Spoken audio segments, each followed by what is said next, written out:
So it's all to play for still. I think so. Do you want to bet against us?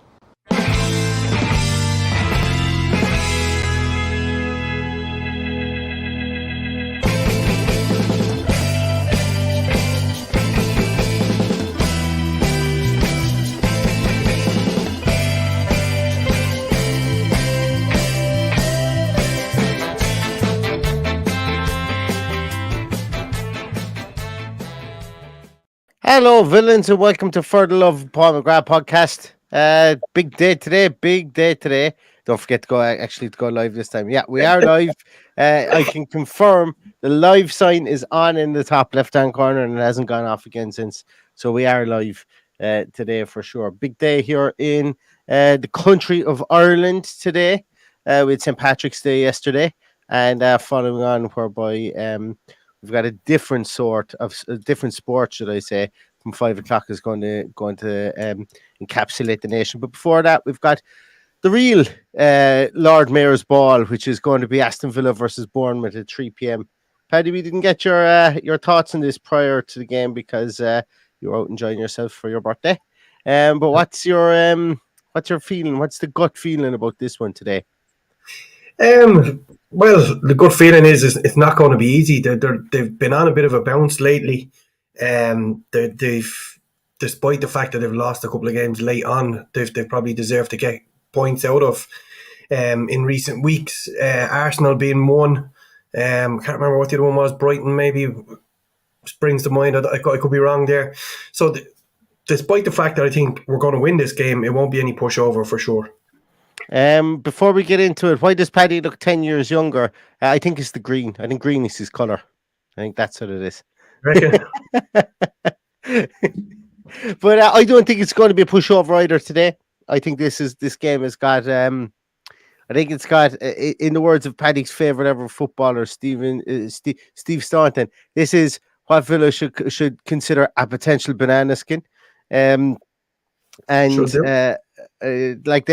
genuinely we've said it. I feel like I'm a broken record really, because we've said we feel that every game is going to be a 1-0 win, but that means that in itself to me means that Villa there's no God-given right to win any game because we're Aston Villa and that's just the way that we are at this moment in time, even with Unai Emery. But because we have Unai Emery, we're always in games, it seems. So that's kind of my feeling at the moment. And Bournemouth have been on a good run of form, obviously taking points off Liverpool recently, almost taking points off Arsenal. And then prior to that, they've started to play themselves into form, drag themselves off the butt of the table. And Gary O'Neill, as I said in the preview show, for me, should definitely be in conversation for manager of the year, because put it this way, at the start of the year, he wasn't even a manager of any sort. So I think he's done a pretty good job there so far. But well, he was. In fairness to him, he was doing a particularly good coaching job with the club before becoming manager. So, yeah, I think he's got the job on merit. It was always, no matter what he did, they did a big takeover as well. Correct, in the mix around the time that they sacked Scott Parker. So that came a bit too late for them to improve the squad. They obviously weren't going to go mad in January, given the position they were in.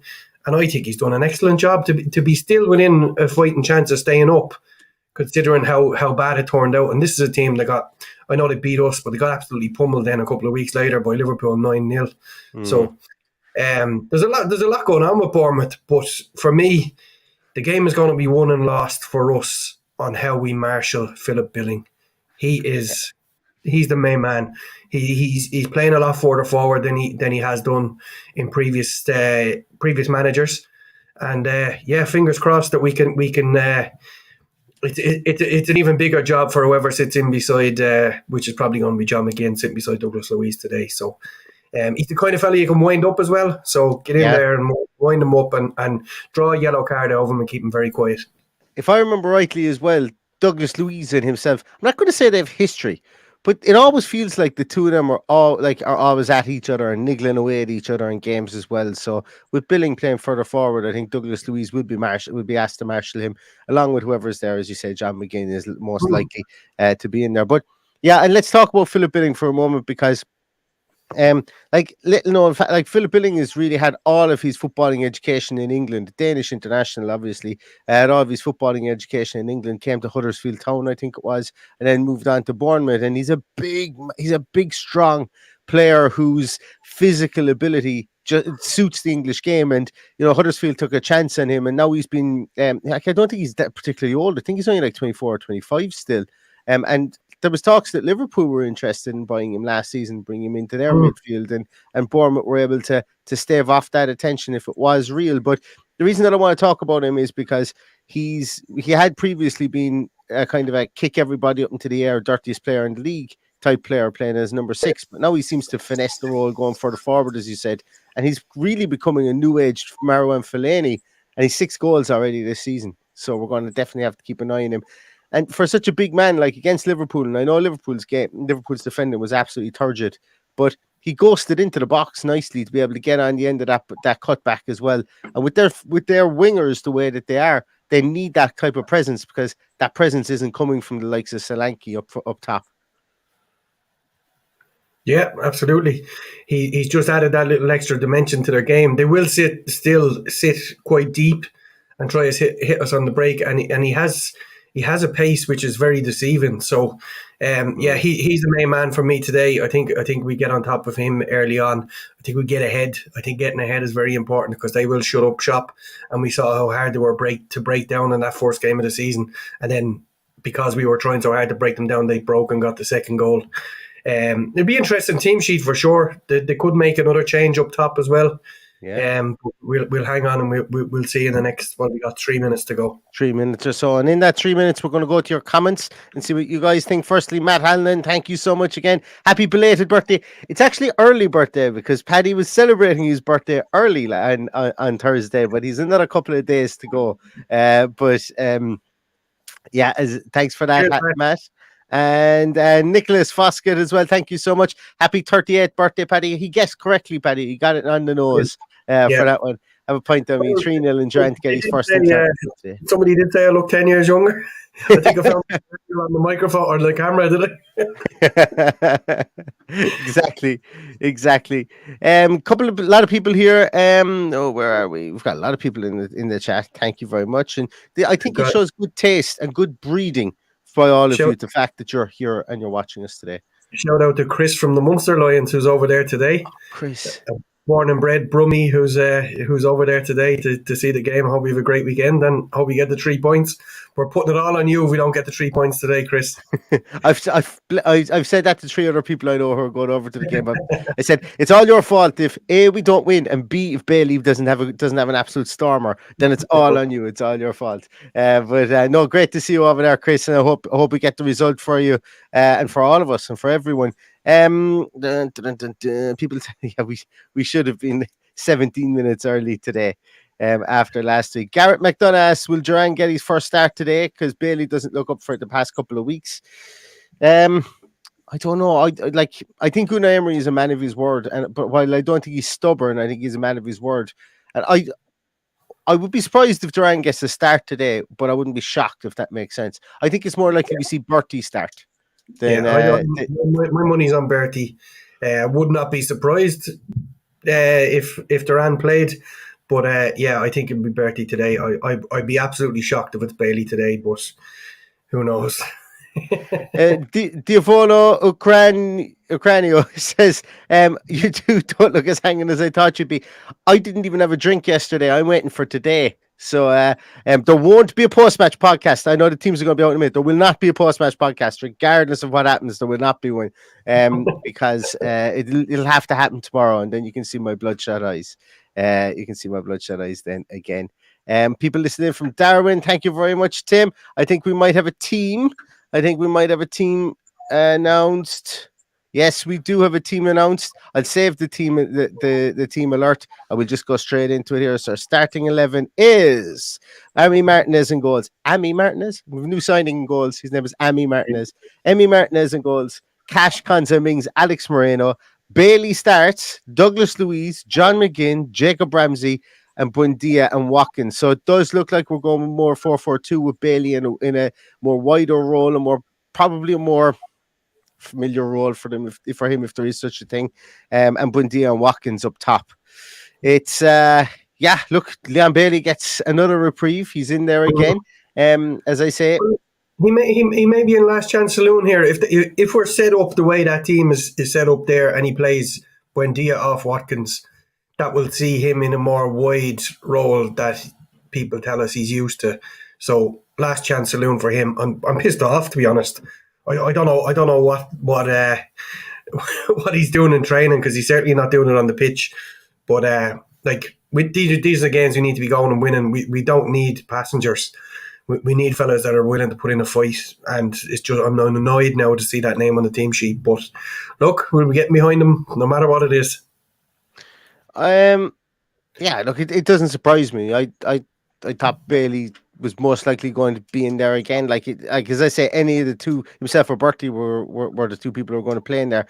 What I do like about this is that he's been moved to a different position to try and get him into the game more. He's the annoying thing for me here is he's out in the right wing still. He's out in that right wing still. Like, move him over to the other side. Give him a complete other fresh space to run at. And I know the reason he's not over there is because you want Alex Moreno bombing on, and you want Jacob Ramsey to be a small bit more reserved over there, and that's 100%. You can't have Moreno and Leon Bailey on the same side, because it would just be a complete another boulevard. That for them to attack down there. And what they do is they just put Otarango, or however you pronounce his name, over there on that right hand side, and they would have a cakewalk down there all day long. So I can understand why they haven't done that. But the fact that he's not playing in the more that he's playing in a different position, let's see. Hopefully we'll be able to get something out of him today. And I think it just really comes down to the fact that he wasn't going to play Traore in there because maybe Traore isn't match fit yet. This last than 90 minutes. I think it's arguable that Bailey isn't match fit for 90 minutes either. John Duran obviously is still raw, and he has been upfront and honest and said, listen, I'm not going to just throw him to the lines here. Personally, I would have played Ashley Young in there in that position. If you were going to move Bailey back into that area, I would have played Ashley Young in there, because I think the delivery you get from Young would be better, albeit that you wouldn't have that pace down the wing. But look, this is the team that we're going with. This is the team he's selected, and it's still plenty good enough to win. And I know we focus in on Bailey an awful lot, but the team is still plenty good enough to win. Yeah, I think. I agree. Yeah, 100%. Let's have a little look to see if we can find the Bournemouth team. Well, if we can find it, it's as if it's still only 8 players on the bench, Neil. He said that. He said that in actually, that's something I'm going to bring up. He said that in his pre-match that would only be 8 players. He said he's comfortable. He thinks that's enough. Players need to be getting game time in the underages, and I look, that's his decision. It doesn't. Yeah. Next year we will have 9 players on the bench for sure. Neil Bates, thank you very much. Thanks a million for the super chat. Oh, there is it. Matthew Brunswick says, "You and I we trust." Neil Bates says, "Thanks for all the content, boys. Love your work. Thank you so much." And Richard knows, thank you so much as well, Richard, for the super chat. I really appreciate it. Bournemouth, if their team up, they do, and Bournemouth's team is Neto in goals, and he captains the teams. Jack Stevens, Lloyd Kelly is back in the team. They've got Lerma, Solanke, Ouattara, Rockwell, Smith, Senesi, Billing, Anthony. Okay, let's try and figure this team out here. So, Neto's in goals. I'm confident of that. Neto's in goals. They are going with are they going to go with They're going to go with 5 at the back, I think. It does kind of make sense. It doesn't kind of make sense. Going to go 4 at the back, I think, with Lloyd Elliott as a left back, I think. So they're probably going to have Smith right back, I would imagine. Senesi and Stevens. Stevens in the middle. Yeah. And then Kelly. So there's going to be 4 there. Then Rockwell in midfield with Lerma. And then they're probably, and then it's going to be Solanke up top with the 3 boys then behind him, Otaro, Billing, and Anthony. And the 2 boys, like that guy Anthony, what's his name? Is it Leon Anthony? I can't remember what his first name is. Apologies, but he's a talent. Yeah, well, sorry, he is a talent, but he ran the show against Liverpool for them. and he's going to be an interesting player and someone we need to watch out for as well today, as well as Billing up there as well, up top. Danny, thank you so much for the super chat. Really, really appreciate it as well. Yeah, that Jaden Anthony came on my radar during the week. He's a goal and 4 from the wing. Since joining Bournemouth, so he's definitely one to watch out for. So while Billing has been taking up most of my worry, we also there's a few more there that we need to be worried about. Their bench then is made up with, they've only one goalkeeper on their bench. What do they know? They've only one keeper on their bench. Good goalkeeper as well. Yeah, one thing Ireland is blessed with at the moment, we've said it a lot of times, is we've got 4 international quality goalkeepers, and 3 of them can't get on their respective club teams. Here's another one. Mark Travers is their sub goalkeeper, and they also have Darren Randolph there as well. Lewis Cook, great to see. Great to see to see Lewis Cook there. I like Lewis Cook. I'm actually just after remembering there. I like Lewis Cook, but I like David Brooks even more, and that's why I was saying it was great to see David Brooks there after coming back from his cancer diagnosis. Really, really good Welsh player, and somebody that we're actually linked to under Stephen Gerrard just prior to his cancer diagnosis. It's great to see him on the bench, but if he can just stay on the bench and not come on and make it a real fairy tale, I'd appreciate that even more. Chris Mepham is in there as well. Ryan Christie, my irrational fear, is in there. Vignad, the guy they signed from Roma and loan, is in there. Kiefer Moore, Hamid Traore, and then Semenyo, the guy they signed from Bristol City, is in there as well. So they're still waiting for Dubarnier to make his name at Bournemouth, the centre half, the Ukrainian centre half, who they spent big money on in January. But they've got a nice bench there. They've got a bench that they're going to be willing to use as well, and there's a lot of experience on that bench. So once again, Aston Villa are going to need to take this game really seriously, and because that's a decent team that they've got out there, based on what Gary O'Neill wants to do. That's a very, very decent team. And if you were to put a gun to his head, he's going to say that is his strongest team that he can put out there today. Yeah, I had to go in and look and see where Tavernier was. He's injured. He's out for a good few weeks. Tavernier is injured, yeah. Yeah, the only other one would be Junior Stanislas, which will probably be in around the team. So other than that, they've near enough of a full squad available to them. Yeah, look, it's I'm still optimistic. I'm gonna go 3-1 today, and I'm gonna go Bailey to score. That's the job, Paddy. I like to hear. I wonder what odds I'm going to get on that, but I'll have a look now in a while and see. But look, he's due a performance. We just have to get behind him. We have to. If the manager feels he deserves that chance, us as fans need to get behind him. And I'm sorry if people think we're being negative. We're just trying to call it and be as. And we're not trying to be critical. We're just trying to tell it like it is, rather than be, Yeah. He's a player that's the spotlight is on him at the moment, and the spotlight can be on him for a completely different reason. If things click for him, and I think that's what I'm when I speak about him. That's kind of my feelings on him. Is he's come in here with this electric turn of pace and a trick, and we've very rarely seen it. But that's not to say that we won't see it today. As I say, and hopefully he does. Hopefully he comes in today and he sets up one. He has a good first 10 minutes, as we know. He's a big confidence player. Good first 10 minutes will make him a completely different animal in a game, and hopefully we see that today. But I'm like you, Paddy. I'm optimistic in this one as well. I'm not 3-1 optimistic, but guess what?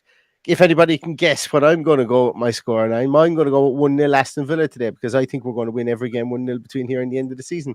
That's just the way that we play. We're a funny kind of an oxymoron of a team, Paddy, because we're exciting, but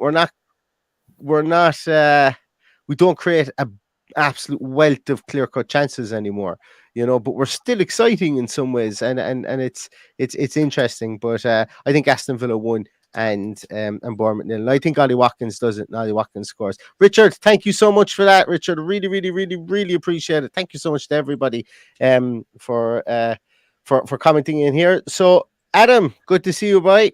That was very Cork out of me there. I don't know where that came from. That must be because it's St. Patrick's weekend. I got really Cork there all of a sudden. So we've got a couple of scores coming in there. Pop in your scores there, everybody. It's going to be a shorter team sheet tantrum because let's face it, myself and Paddy are going winging it to the pub in a moment for the day that's in it. But let's get a couple of your scores in there. I can see there's a couple of them coming in already. Duncan Kilburn has 3-1 to Aston Villa. Michael Parsons 2-1 Villa. Be Happy says 2-1 Bailey and Buendia. I'd love it. Neil Bates says 4-0. An angry Ollie to get a brace. I'd love that as well. I got a feeling Bournemouth getting locked out 3-0. Where else are we? McBee says 3-0 as long as we don't fall into the trap of underestimating Bournemouth. Watkins, Buendia and McGinn.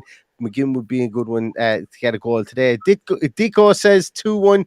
I presume that's the Villa as well. Conrad John, thank you so much for that. Have a celebratory point on me because we're winning this thing 2-0. Excellent. Thank you, John. Junior Bennett says solid 4-0. Bailey hat-trick. I love it. John Steele 1-1. Dara says 117 to 18 points. We'd still win, so that'd be fantastic. T8 says 3-0. Chris Swan says 5-0 Villa score early and just keep on going. Everything Villa says 2-1. AVFC RSAV says it'll be 2. We've 3 score predictions this week. I reckon it'll be 2-0. Want that clean sheet. My missus says it's 3-1, and my 12-year-old is saying a big 4-1. Well, I'm with you. I hope that your 12-year-old gets what he wants today and gets a big 4-1 today. That'd be fantastic. Ben K says 2-0. Glenn says 3-1, but 1-1 at halftime. 2 quick goals early in the second half. Anne O'Grady says 3-0. And Richard Edwards says 2-1, but 2-0 coming from really random reviews. Connor Hennessy from Brazil has 1-0 Aston Villa. Adam Slack's watch is broken. It was Guinness o'clock about an hour ago. You wind your watch back an hour. That's what we do here in Ireland, keep a Guinness o'clock all the time. Michael says 2-1 to Villa. Slubry says 2-1 to Villa. Standing in the word says 2-2 draw. Colin Higgins says 2-1 from Canada. Good to see you, Colin. 3-1 says Danny H from the whole suite. Ty says 3-0 to Villa as long as Bailey does something and gets involved. Mark Holmes says 3-0 to Villa. Ollie, Bailey and Mings, our defenders have to score at some point. Yeah, I'm still mulling over. I was mulling over saying it was going to be a defensive goal today, but yeah, I'm like you. I think our defenders have to score at some stage as well. Des Williams is up at 3 a.m. streaming the game. That's dedication for you. 2-0 to Villa. Lee Smith says 2-0 to Villa. Kevin Donnelly says 2-0 to Villa. Michael Burns says 2-1 to Villa. Brett Riverbold says 2-2. Captain Nugent says 2-1 to Villa. 3-0 to Villa says Sewer Sounds. 2-1 says Cully C Sully 5. And the Bladinator says 7-0. And wow, 7-0. I think we'll take that one, Bladinator. I think we'll take that one for sure. Absolutely. And T8 says Ireland for the win, Paddy. Ireland for the win. Well, we hope for that as well, but that's for a different podcast. That's afterwards. If you want to come over to our other podcast, For the Love of Paul O'Connell podcast is on after this. But no, that's great. Listen, guys, I love the positivity. Is it on McLove Day today? Do you know who McLove is, though? Yeah, he's got no willy. And he loves jumper cakes. No, Owen McLove in Father Ted. Yeah. Yeah, that was the thing. He's got no willy. That was his thing in Father Ted. Yeah, wasn't it? And he loves jumper cakes. We have a couple of more scores in there. We're just moving on swiftly. C. John 86 says 4-0. Stephen Wright says 1-0. Marvin, I was going to say Marvin Gale. 3-0 Villa, or 3-0 to them. There's a big switch there, but we'll take the 3-0 to Villa. Kahua Gaming says 4-13 to no score. And drinking or DR Doctor. See, hey, it's just in my mind now. Dr. King 994 says 2-1 to. I presume that's the Aston Villa as well. So, that's been an entertaining last couple of minutes there.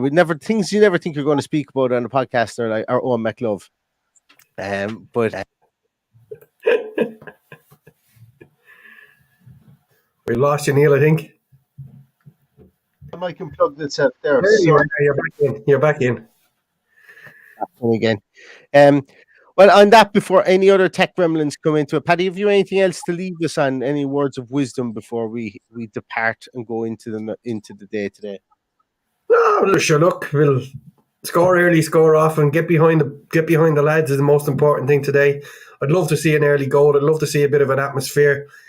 We got a video there from Ronan, our friend Ronan's over at the match today. It looks like it's raining. Hope it doesn't affect the atmosphere. Certainly shouldn't affect the performance. We're well used to the rain. But yeah, just get behind the team and enjoy it. I'd love to be there today. Excellent. All right, so everybody, we're going to leave it at that. Hope everybody stays safe and stays healthy, and most of all, we hope Aston Villa have a win. We won't be back, as I say, with a post-match directly after the game. It'll be tomorrow, and you'll be able to see the two big black eyes in our heads and the bleary red eyes, should I say, hopefully, because if that is the case, then everything has gone right for both Villa and Ireland. But we will see you tomorrow. In the meantime, as I say, stay safe and stay healthy, and all that's left to say is up the Villa! Up the Villa!